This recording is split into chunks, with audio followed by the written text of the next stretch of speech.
Selamat datang di Liputan 6 Talk, saudara. Saya Reno Reksa. Pilpres memang masih tahun 2029 nanti. Tapi beberapa waktu lalu ada hasil survei yang di dalamnya ini ada terkait dengan bursa cawapres serta cawapres.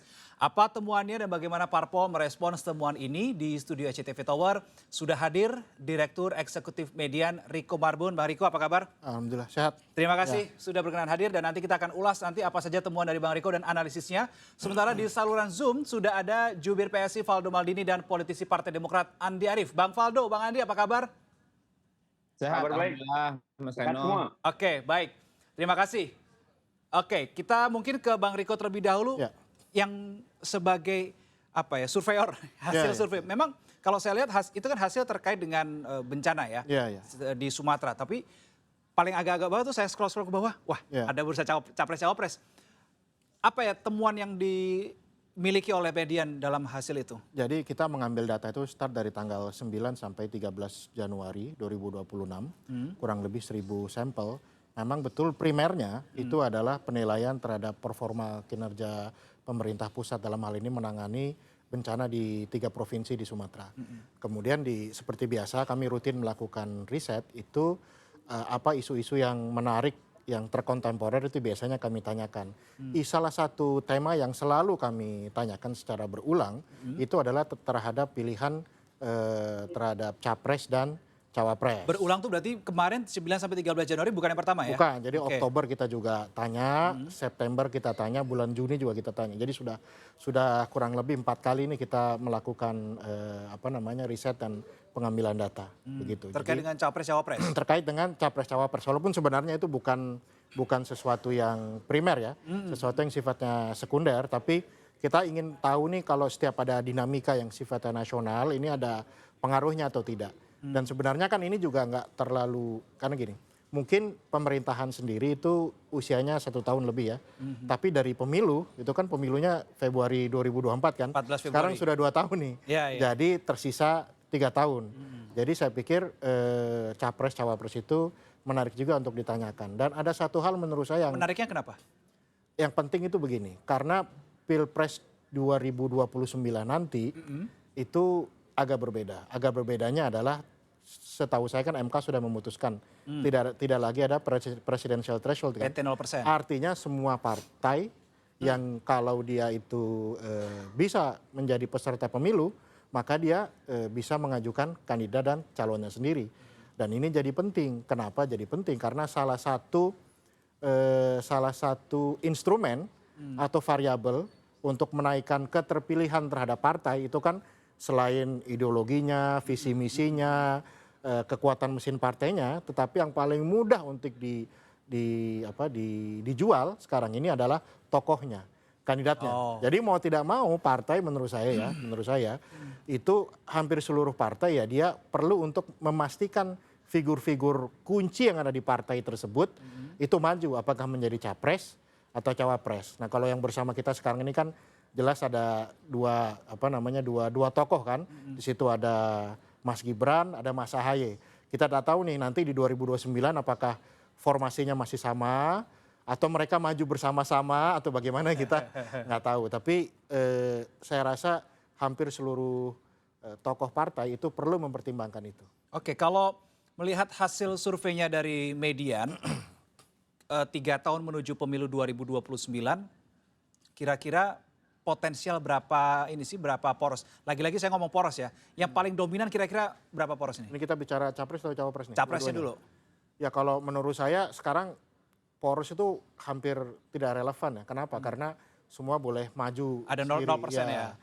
Tetapi kita kan bisa membaca kalau petahana pasti dia akan berusaha mengkonsolidasikan dan memobilisasikan sebanyak mungkin partai pendukung. Artinya kalau dibuat lebih sedikit kan itu lebih bagus begitu. Lebih sedikit. Lebih sedikit yang maju. Oke. Lebih sedikit yang maju itu kan lebih bagus untuk kepentingan capres. Tapi yang tertinggi siapa sih hasil Kalau surveinya? capres kita bisa ngelihat di sini ada Pak Prabowo nomor 1 begitu ya. Sekarang itu di angkanya itu kurang lebih 27,8%. Anies Baswedan itu di nomor kedua 19,9. Deddy Mulyadi 17,4. Nah kemudian yang agak nyodok ini Pak Purbaya ya. Jadi Pak Purbaya ini dulu dia di bawah 5 besar, dia naik ke atas begitu ya. Itu di angka 4%, kemudian ada Ganjar 3,3, kemudian Mas AHY 2,9, Mas Gibran 2,4, Ahok 2% dan seterusnya dan seterusnya. Berarti 1-2-nya masih Pak Prabowo dan Pak Anies di situ. Anies Dan Baswedan, ketiganya betul. justru Gubernur Jawa Barat, Kang Iya, Deddy betul, Mulyadi. betul ya. Oke, baik. Kalau di Cawapres seperti apa Nah, temannya? kalau di Cawapres ini relatif agak konstan ya. Jadi Oke. saya melihat kalau di Capres itu ada naik turun, tapi di Cawapres ini tokoh-tokohnya itu memiliki tingkat keterpilihan yang relatif konstan dari waktu ke waktu. Nomor 1 itu Pak Wakil Presiden kita sekarang, Mas Gibran ya, di angka 15,1. Deddy Mulyadi lagi 10,5. Kemudian Purbaya di angka 8,8. AHY di angka 7,7. Baik Deddy Mulyadi, Purbaya, Mas AHY semuanya muncul di Capres dan Cawapres ya? Muncul di Capres-Cawapres. Dia konstan di 10 dan 5 besar. 10 dan 5 10 besar besar. dan 5 besar, begitu. Oke. Baik. Saya ingin ke Bang Faldo. Nama-nama yang tadi sudah disampaikan oleh Bang Riko ini sesuatu yang mengejutkan atau sudah terprediksi nih dari PSI sendiri? Ya, kami kira kan dari hasil median menunjukkan bahwa dalam waktu yang sangat singkat, ya ini baru 1 tahun lebih pemerintahan Pak Prabowo dan Pak Gibran, kita melihat betapa kuatnya model kepemimpinan yang mereka hadirkan gitu. Bahwa memang dari angka-angka yang terjadi dan saya kira itu bisa berubah juga, kita pasti melihat publik juga memberikan respon terkait bagaimana jalannya pemerintahan hari ini. Kalau kami lihat ya memang sebagai calon presiden ya Pak Prabowo sangat dominan, bahkan dominan banget gitu loh. Karena ini biasanya orang kan butuh waktu yang tidak sebentar untuk settle dalam imajinasi publik sebagai pemimpin. Ya. Dan ini dimaknai bisa sebagai bahwa Pak Prabowo memang pada akhirnya nanti di 2029 bukan hanya sebagai incumbent kami kira, tapi benchmark dari kepemimpinan yang ada di era seperti sekarang gitu. Nah, memang yang juga tidak kalah jauh lebih menarik soal cawapres. Ya, Mas Gibran dengan tadi angka yang disampaikan oleh Pak Riko memang belum terlalu kuat sebagai calon presiden, tapi sangat dominan sebagai calon wakil presiden, bahkan sangat kuat gitu. Jadi memang ada pairing figure ya, ada mungkin pasangan figur yang dilihat juga oleh publik kami kira dari capturean survei ini, bahwa tidak ada kepemimpinan yang solo runner gitu loh, bahwa memang wakil presiden yang dibutuhkan ya sebagai penguat, sebagai pengawas, sebagai orang yang menjalankan perintahnya Bapak Presiden, bahkan bukan menjadi penantang gitu loh Mas. Jadi ini adalah sebuah bentuk hadirnya stabilitas dalam pasangan calon Prabowo Gibran kami kira. Dan masyarakat dengan begini memberikan porsi yang sangat kuat dari surveinya Pak Riko bahwa Pak Prabowo calon presiden kuat, Mas Gibran calon wakil presiden kuat. Sehingga ya masyarakat kami kira pasangan Prabowo Gibran memang saling mendampingi, bukan berpikir untuk saling menggantikan gitu. Tapi dengan figur-figur lain ya, kami kira itu masih cukup menarik melihat Mas Anies, Kang Deddy gitu. Tapi ya lagi-lagi tokohnya hari ini ya tetap Pak Prabowo dan Pak Gibran gitu. Sehingga kami kira ini mungkin memberikan sebuah optimisme ya dalam pemerintahan hari ini yang masih baru berjalan. Mudah-mudahan angka yang seperti ini makin meyakinkan kita semua. Mudah-mudahan tujuan yang diinginkan oleh Koalisi Indonesia Maju di saat kampanye di 2024 itu tercapai semua, Mas. Kira-kira gitu kalau menurut saya. Bang Faldo, terkait dengan tadi Pak Prabowo figur kuat untuk di Capres, kemudian Pak Gibran Rakabuming di figur Cawapres. Pertanyaan saya begini, beberapa waktu lalu ada juga politisi PSI, Ahmad Ali begitu ya, saya sebut saja, mengatakan bahwa Gibran ini bisa jadi pesaing Prabowo di 2029. Maknanya ini apa sebetulnya Bang Faldo? Iya, sebenarnya kan kalau seandainya bicara probabilitas bisa jadi kemungkinan di dunia politik, ya semuanya bisa jadi, Mas. Tapi kan di survei ini kelihatan gitu bahwa Pak Prabowo sangat dominan sekali di posisi presiden, Mas Wapres, Mas Gibran sangat dominan di wakil presiden. Jadi ya kami kira dengan apa yang di-capture oleh Pak Riko dan Median dari survei ini, ya menunjukkan bahwa ya warga pengennya yaitu ini kita harus bersyukur ya kami kira ya. Kita harus bersyukur bahwa stabilitas yang sedang diinginkan, arahnya Pak Presiden Prabowo kuat, Indonesia yang solid, Indonesia yang juga guyup, gotong royong menyelesaikan persoalan Republik, apalagi survei ini juga diambil setelah bencana terjadi, beberapa isu-isu yang juga dibahas oleh Median gitu. Sehingga kami kira opsi untuk mendukung Pak Prabowo adalah harga mati yang juga dimiliki oleh PSI. Dan tentunya di sana ada Mas Gibran yang juga secara konstitusi tugasnya memperkuat penugasan-penugasan atau mengawasi program-program yang direncanakan oleh Pak Presiden Prabowo gitu. Kan kita lihat dari konstitusi aja tugasnya wakil presiden. Memang mengawasi, mengevaluasi, menerima penugasan khusus dari presiden, kan itu ada di konstitusi semua, Mas. Jadi terkait dengan apapun opsi-opsi yang ada, ya itu namanya juga opsi ya bisa jadi gitu. Ya, ya. Tapi ya lagi-lagi dalam konteks kita melihat, kami dari sebagai PSI melihat ini sebagai sebuah partai, ya Mas Gibran kerja untuk Pak Prabowo, kami PSI kerja untuk Pak Prabowo. Jadi the star is Pak Prabowo. Oke, baik. Saya coba panggil Bang Andi Arief. Apakah masih tersambung? Sudah berhasil tersambung dengan kami, Bang Andi? Oke, masih belum. Oke. Oke, Bang Andi sudah bisa mendengar suara saya, ya. Bang Andi? Oke, baik. Bang Andi, Halo. kalau kita melihat Ya, hasil bisa. survei dari Median Bang Riko tadi, nama Ketum Demokrat Agus Harimurti Yudhoyono ini muncul di bursa Capres dengan persentase 2,9% ya, Bang Riko. Kemudian di Cawapres 7,7%. Angkanya lebih condong ke bursa Cawapres nih. Bagaimana Demokrat merespon temuan Median ini? Sebenarnya terlalu too early ya, terlalu dini untuk bicara soal capres-cawapres. Saya lihat surveinya Riko ini Median ini kan memotret tentang persepsi masyarakat tentang bencana sebenarnya. Tuh. Jadi dan dilakukannya dan tidak lama setelah bencana. Jadi kalau saya lihat di situ elektabilitas Pak Prabowo, kemudian tingkat kepuasan kepada pemerintah di saat bencana memang agak sedikit menurun, sehingga ada confuse ya. Jadi masyarakat dalam keadaan susah ditanya gitu. Jadi kalau kita lagi berada di tempat yang gelap ditanya pasti gelap kan. Jadi mungkin sekarang sudah berubah itu karena kan kemarin memang bencana di Aceh itu kan jenisnya baru, dia sangat luas dan lebih dahsyat ketimbang tsunami. Mungkin saja di awal-awal bencana itu penanganan pemerintah dianggap tidak baik. Tapi kan kalau kita lihat sekarang kan semakin baik penanganan. Jadi mungkin tingkat kepuasan kepada pemerintah, kemudian persepsi tentang penanganan bencana jauh lebih baik sekarang. Jadi kalaupun soal capres dan cawapres yang dipotret, ini kan banyak lembaga juga memotret ini. Saya kira kalau untuk itu hanya kita jadikan referensi saja karena etik dalam koalisi kan sekarang kita masih mendukung Pak Prabowo Gibran, jadi masih cukup panjang ya.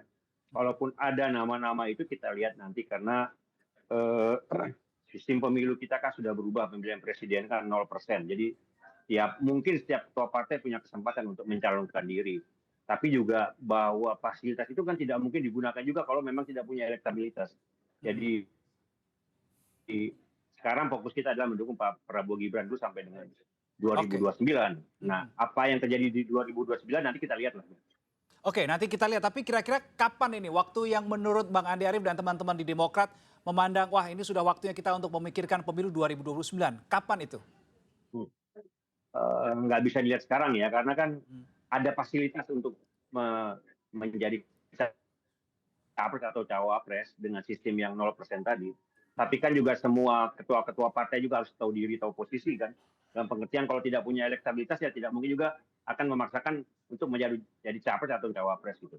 Dan biasanya ya kita dalam etik koalisi ini kita kalau Pak Prabowo sukses ya kita akan mendukung Pak Prabowo untuk menjadi presiden berikutnya gitu. Etik dalam koalisi yang kita pegang juga. Nah, kalau sejauh ini di internal Demokrat sendiri terkait dengan persiapan tadi sudah disinggung oleh narsum sebelumnya terkait dengan presidensial threshold 0%, bagaimana Partai Demokrat melihat hal ini? kita melihat bahwa ya ada peluang, setiap partai ada peluang untuk mencalonkan diri sebagai capres. Berbeda dengan 2019, berbeda dengan 2024, di mana harus ada koalisi karena hanya PDIP untuk 2024 yang bisa mencalonkan diri sebagai capres. Kalau sekarang semua sudah berubah. Tapi ini juga sekali lagi saya bilang fasilitas ini tidak mungkin digunakan kalau kita tidak punya elektabilitas. Jadi kita tidak ingin mengulang beberapa capres atau beberapa cawapres yang memaksakan diri untuk mencalonkan diri tapi tidak punya hasil apa-apa. Jadi ini betul-betul nanti kita akan putuskan tuh di 2000 menjelang 2000 pendaftaran 2029. Jadi tidak bisa diputuskan bahwa setiap partai berupaya agar ketua-ketua partainya atau tokoh-tokoh partainya untuk menjadi capres atau cawapres itu kan tidak bisa dihalang-halangi. Tapi untuk bahwa sekarang harus menjadi capres, cawapres, kita belum putuskan apa-apa. Oke, baik. Tapi kalau melihat elektabilitas dari Agus Harimurti Yudhoyono di Capres 2,9% dan Cawapres 7,7%, Demokrat sudah cukup puaskah dengan angka ini atau masih wah ini masih ada sesuatu yang bisa dikerjakan lebih lagi oleh Demokrat? Ya kalau capres ya, kalau capres itu memang harus punya elektabilitas. Kalau cawapres itu kan biasanya presiden cawapresnya yang memilih cawapresnya. Betul. Ini politik Indonesia, jadi belum tentu yang tinggi surveinya misalnya kan nanti apa Mas Gibran, atau Mas Ahaye, atau Pak Purbaya, yang tinggi belum tentu dipilih juga oleh capresnya. Jadi kita akan selalu mengikuti apa yang dipilih oleh capres yang punya elektabilitas tertinggi gitu. Oke, baik. Saya kembali ke Bang Riko. Terkait dengan tadi Bang Riko bilang sebenarnya ini yang keempat kalinya ya 9-13 Januari. Berarti sudah bisa mulai terlihat itu trennya. Ya, betul. Bagaimana dinamika grafik dan seterusnya. Bagaimana? Jadi memang kalau kita lihat itu begini, jadi dari beberapa data itu kita bisa melihat satu, memang Pak Prabowo ini unggul. Tapi dibandingkan dengan para cawapresnya, itu memang Pak Prabowo ini karena memang betul sistem kita adalah sistem presidensial gitu ya, di mana presiden itu terlihat sangat dominan di dalam mengambil kebijakan atau di dalam mengkomunikasikan kebijakan. Jadi setiap ada dinamika maka pengaruhnya itu secara elektoral support itu memang langsung ke figur nomor satu. Jadi kalau kami itu saya ambil contoh misalnya kita itu mengambil data itu bulan September, persis 1 minggu setelah terjadi kerusuhan di beberapa lokasi di Indonesia. Kemudian kita ambil lagi itu tidak lama setelah itu menjelang 1 tahun, Oktober, 19 Oktober kita selesai ambil data. Dan yang ketiga itu kita ambil data sekarang ini, awal Januari. Kita bisa melihat memang ketika ada dinamika yang sifatnya itu negatif, itu pengaruhnya langsung ke figur calon presiden. Jadi Pak Prabowo itu pernah sekitar 30-an begitu ya, hampir 30-an di bulan September itu persis ketika terjadi kerusuhan itu. Kemudian waktu 1 tahun 20 Oktober itu dia naik ke angka 40-an. Nah sekarang karena seperti kata Bang Andi Arief tadi, itu karena mungkin ada situasi penanganan bencana, turun lagi, drop di angka 27,5. Jadi memang sementara itu tidak terjadi di wapres-wapresnya nih. Ya, jadi Di bursa cawapres, ya di bursa dinamika cawapres itu ini tidak relatif konstan, relatif 5 sampai 10 besarnya itu angkanya itu tidak berubah. Itu yang pertama. Yang kedua, di sini kita bisa melihat berarti memang kalau kita tarik ke belakang ke pemilu 2024 dan kita refleksi ke angka-angka bursa capres dan cawapres, memang ini kontribusi dalam tanda kutip Pak Jokowi dan Gibran begitu ya untuk elektabilitas di atas 50%, kemarin menang 1 putaran itu nggak bisa dihapus begitu aja kalau menurut saya. Jadi angka-angka ini kan terlihat. Nah tetapi ada satu kenyataan juga yang ketiga yang menurut saya perlu diperhatikan oleh semua partai politik dan kandidat. apa itu? Pertama, belum pernah ada sejarahnya pasca pemilu zaman reformasi itu capres dan cawapres maju 2 kali berturut-turut barengan, ya kan? Oke. Hitung aja waktu Pak SBY kan, SBY JK, SBY Budiono, betul kan? Jokowi JK, Jokowi Ma'ruf. Oh nomor 2-nya beda Yes, maksud saya apakah ini artinya memang tentu secara artinya Prabowo Gibran ini maju sampai 2029 gitu kan, tapi dalam dalam pertimbangan yang lebih pragmatik sifatnya, begitu ya. Saya pikir walaupun yang ngerti ini Pak Ahmad Ali sendiri, tapi pernyataan itu menggambarkan memang bahwa sebagai entitas partai politik sah-sah aja untuk berpikir bahwa segala sesuatunya itu bisa saja terjadi. Dan ada hal yang keempat juga yang penting nih. Waktu Pak Jokowi dulu menjadi presiden 2 kali, itu kan support elektoral yang ditunjukkan kepada Pak Jokowi itu dibagi secara proporsional kepada partai-partai pendukungnya. Misalnya PDIP dapat, Golkar dapat, dan seterusnya dapat, begitu ya. Nah, karena memang ada Pak Jokowi tidak diidentikan sebagai figur PDIP murni kan, begitu kan. Masih ada Bu Mega, masih ada yang lain-lain. Sehingga keuntungan elektoral itu dibagi rata, ya, atau dibagi secara proporsional lah, tidak harus rata. Nah, saat ini begitu ya, yang menjadi pertanyaan adalah, ya mungkin nanti masing-masing partai bisa cek juga, kalau misalnya Pak Prabowo itu sangat dominan secara elektoral, apakah keuntungannya ini hanya dinikmati oleh Gerindra atau juga oleh partai-partai yang lain? Oke. Sehingga salah satu implikasinya adalah memang tanpa harus berkoar-koar, tokoh saya ini harus jadi capres atau tokoh saya harus jadi cawapres. Memang masing-masing partai politik itu perlu memastikan jagoannya itu selalu on the spot. Walaupun itu tidak harus menunggu 2027, 2028 karena saya pikir kan masing-masing tentu ingin mengalami peningkatan dan karena presidential threshold-nya itu 0%, tiap partai wajib punya tokohnya. Sekarang kalau misalnya tokohnya nggak maju, kan jadi pertanyaan, orang milih partai itu karena apa? Ini kan pemilunya bareng masalahnya. Kecuali kalau pemilunya dipisah lain lagi ceritanya begitu. Oke, baik. Saya tadi menarik yang poin pertama sekali yang disampaikan oleh Bang Riko adalah belum ada sejarah di masa reformasi ini di periode kedua presiden itu menggandeng figur yang sama, begitu ya. Tadi Bang Riko mencontohkan di era Pak SBY dan juga Pak Jokowi. Nah, Bang Faldo bagaimana? Tadi kan Bang Faldo melihat Pak Prabowo dan Pak Gibran begitu untuk 2029. Seperti apa Bang Faldo melihat satu fenomena tadi sudah disampaikan oleh Bang Riko? Iya, yang paling penting kan tadi capture-annya dengan angka ya. Ketika ditanyakan dengan angka, begitu jawabannya. Tapi terkait siapa yang akan dipilih, yang akan mendampingi, yang akan menjadi wakil presiden, tentunya itu kita. Oke, Bang Fandi, kelihatannya ada kendala. Kepada Pak Sorry, Prabowo. Bang Faldo. Ya, kita berada Bang di Faldo, sorry, ada kendala sinyal tadi, sempat Ya. nge-freeze beberapa second. Ulang lagi ya? Bisa diulang lagi, boleh? Oke. Iya, jadi tadi kan kami menyampaikan terkait capturean data dari median. Namun apabila ditanyakan kembali untuk 2029, tentunya kita serahkan sepenuhnya kepada Pak Prabowo untuk memilih siapa wakil presidennya, Mas. Karena memang kita berada di Koalisi Indonesia Maju. Kerja-kerja kami hari ini pun sepenuhnya untuk mendukung Pak Prabowo. Ya, ada kader kami juga yang menjadi pembantu presiden dan sebagainya. Jadi kembali lagi kita kembalikan segala sesuatunya kepada Pak Prabowo Subianto, siapa yang akan menjadi pendamping, wakil atau apapun itu. Tentunya kami percaya pilihan yang disampaikan oleh Pak Prabowo adalah pilihan yang terbaik bagi pemerintahan ke depan. Dan jika kami boleh berharap, PSI ya berharap ya koalisi Prabowo Gibran lanjut terus gitu. Oke. Karena apa?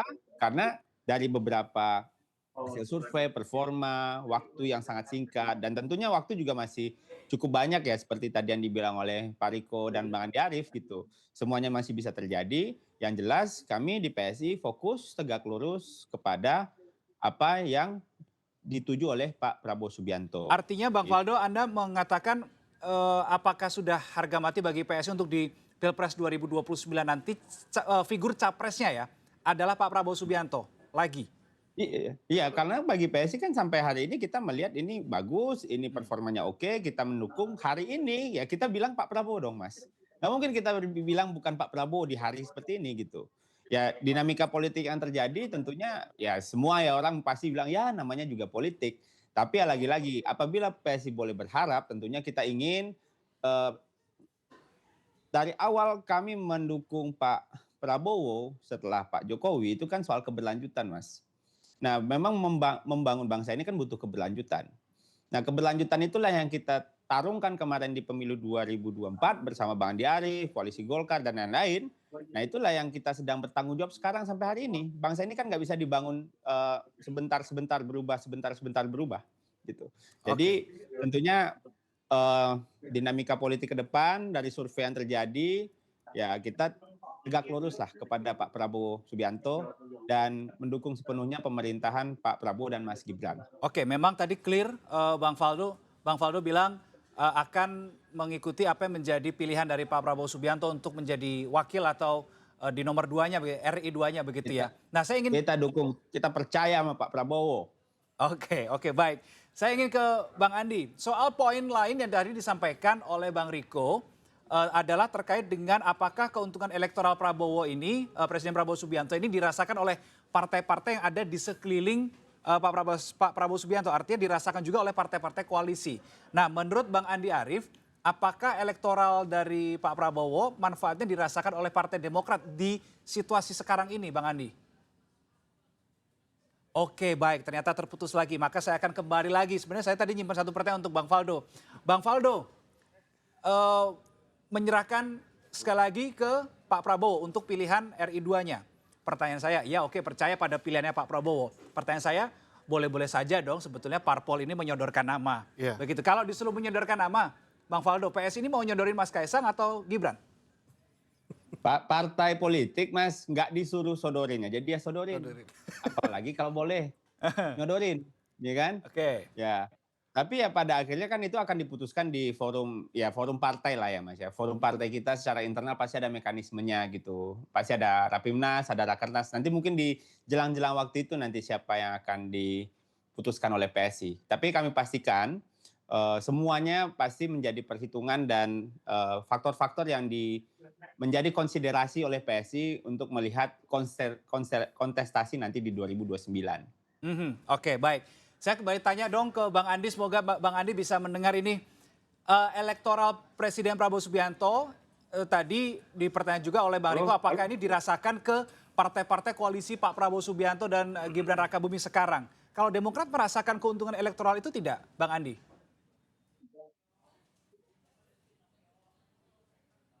Ya, kalau Pak Prabowo sukses, kalau Pak Prabowo berhasil itu dengan otomatis itu apa namanya dampak elektoralnya itu ke partai-partai pendukung termasuk Partai Demokrat itu pasti ada ya. Walaupun bukan hanya itu sih, kalau untuk pemilu misalnya ke depan kan bukan hanya karena dampak elektoral atau kotel efek dari Pak Prabowo semata, tapi juga tergantung kerja partai kan. Jadi memang strategi untuk 2029 itu kita berharap Pak Prabowo sukses, tapi kita juga bekerja keras agar partai ini bisa, Pak Prabowo-nya misalnya merosot ya itu juga pasti akan ada dampaknya ke partai-partai pendukungnya. Tapi kita dengan kondisi sekarang kita yakin Pak Prabowo sampai 2029 dan seterusnya akan sukses. Apa yang membuat Bang Andi merasa yakin begitu Pak Prabowo Subianto ini akan sampai dengan 2029 dan seterusnya akan sukses? Faktor apa yang membuat Bang Andi dan teman-teman Demokrat ini meyakini hal itu? Ya karena dari 1 tahun pertama ini kita lihat kan memang situasinya sulit ya, situasi ekonomi globalnya sulit, geopolitik dunia lagi nggak normal ya kan. Kemudian juga memang kita kan ada problem-problem yang sejak dulu belum bisa kita teratasi dengan baik, soal kemiskinan, soal pengangguran dan sebagainya. Tapi upaya Pak Prabowo ini ada di dunia internasional, kita lihat Indonesia semakin baik ya, peran di dunia internasional. Kemudian juga upaya-upaya dalam negeri mengurangi kemiskinan di tengah keterbatasan fiskal ini ada. Jadi juga rakyatnya terurus. Bahwa belum maksimal dalam 1 tahun pertama ini banyak kritik, itu wajar. Kita berharap pemerintahan Pak Prabowo Gibran 2026, 2007, 2008 sukses. Dan tanda-tandanya ada untuk sukses itu. Oke, baik. Saya ke Bang Riko. Ya. Tadi kan terkait dengan situasi politik sekarang ini ya. Tadi Anda bilang Pak Purbaya menyodok begitu Iya. untuk di hasil survei ini. Sebelumnya under 5, sekarang bisa menyodok. Itu apa faktornya? Kalau ngelihat momen misalkan, apa yang tercapture? Jadi kita kan memang bisa melihat satu, kalau dari data yang kami dapatkan itu, Pak Purbaya ini kan dia representasi figur yang dianggap terbuka, artinya ceplos-ceplos begitu ya. Nah kalau kita ngelihat gayanya itu kan mirip juga sama Pak Deddy Mulyadi kan ada mirip-miripnya nih, cuman yang satu kepala daerah, yang satu lagi Menteri Keuangan. Nah tapi yang kedua juga Pak Purbaya ini dianggap sebagai figur yang berani melawan dalam tanda kutip sesama elit lah. Sehingga publik itu merasa terwakili. Perasaan tidak enaknya, sebelnya, marahnya itu terwakili. Tapi ini ada tapinya juga. Sesuatu yang bisa naik cepat itu tidak harus begitu ya. Tidak harus begini prinsipnya. Tetapi bisa juga yang naik cepat jatuhnya cepat juga. Karena at the end of the day kan yang ditunggu oleh orang itu adalah apakah Pak Purbaya ini dengan mantranya, dengan jurusnya itu mampu memperbaiki ekonomi Indonesia. Yang itu sekarang berdasarkan bukan hanya survei oleh Median, tetapi juga survei oleh banyak lembaga yang lain itu menempatkan lapangan pekerjaan, kesulitan ekonomi itu sebagai tantangan yang paling besar yang dimiliki oleh pemerintahan. Nah jadi apakah kemudian Pak Purbaya dalam kasus ini ya, dia akan naik terus atau stagnan atau turun, saya pikir ada batasnya ketika orang itu menjual sesuatu yang sifatnya citra. Pada akhirnya kan orang akan butuh substansi kan. Nah kalau dilihat apakah kerjanya ini bagus atau tidak, menarik atau tidak, betul-betul punya dampak atau tidak. Nah itu barulah kemudian mungkin elektabilitasnya bisa naik terus. Kalau tidak ya bisa terjadi hal sebaliknya gitu ya. Ya kan? Oke, yang tadi kita disebutkan. bisa tangkap misalnya kayak bagaimana misalnya Pak Purbaya melakukan sidak misalnya di pajak.